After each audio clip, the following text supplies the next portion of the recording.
I believe you have a game for us. She's like, it's like Saw now. It's like, trying to play a game. I have, hopefully, the hottest new email-in segment in all of podcast attainment. I mean, Corporate Chop has been very good at the email segments because, like, when you were doing the show with Luke, the emails were running a little bit dry. Corporate Chopper asks one question. There's loads of emails from people who are just Podswafters only that I've got to read out. But so there are standards that have been set by Corporate Chopper, but you think you can beat them. He's got a commanding voice. It's like he looks at you, he stares directly into your soul with his chop ways, and he makes people do what he wants. He's like Kilgrave, the Purple Man from the Jessica Jones series. Yeah. So I went on a nice 3-day break over the weekend. I went to the ancient city of Rye. Don't think it's a city. And it's probably the opposite of a city. What it is a high street. Beautiful high street. That's like Reykjavik. You know, in Iceland, people are just like, oh, what a beautiful place. Reykjavik is 2 roads. Like, that's all there is there. It's that and then wasteland. Yeah. Well, it's beautiful wasteland, like, but you know, it's uninhabited wasteland.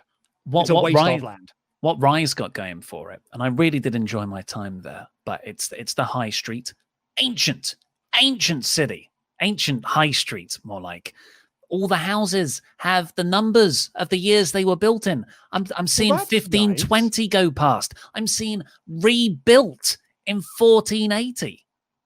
That nice. Means it's older than 1480. I love that stuff. But yes, then it's loads of countryside, beautiful countryside views, and a car dealership.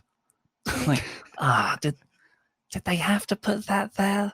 Anyway, my wife has mentioned this before. Like when we've driven up to Hereford, that car dealerships are in the most random places.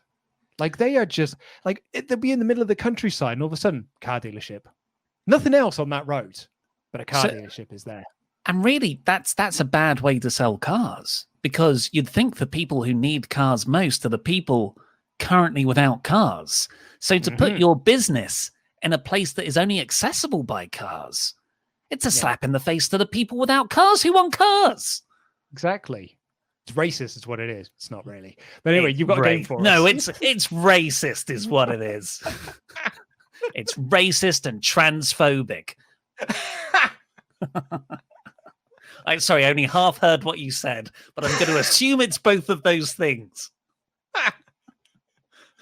Difficult first episode for me. Anyway, you've got a game for us. Yes. So went to Rye, got very drunk in a micropub for about 9 hours, just sat in the same place. Used to be a Victorian toilet, converted, really fancy. The pints, any pint, £3.70. Hello, mate. And I'm like, what? Even this fancy, super duper 6% stout? £3.70. Even this strawberry cider made down the road, £3.70. So yeah, we had a whale of a time in there. And we got to categories. Now we've played this game, me and Luke before, and with I think we've even told the story on the podcast where Andy was very keen to only name male porn stars. I was trying to think, when we played this game, also I got flashbacks to the Christmas party last year.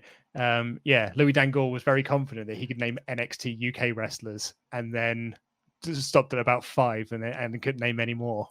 It's pretty much a game of confidence where you say, I can name 2 Elton John songs, and the next person will have to say, I can name 3 Elton John songs. And that goes round until someone says, no, I don't think you can't sing 7, and it's now up to that person to sing 7 Elton John songs in 30 seconds.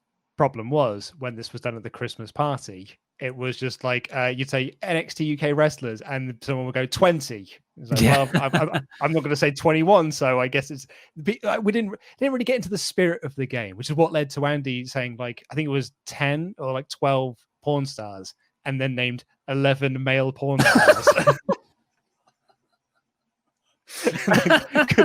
couldn't think of a 12th name.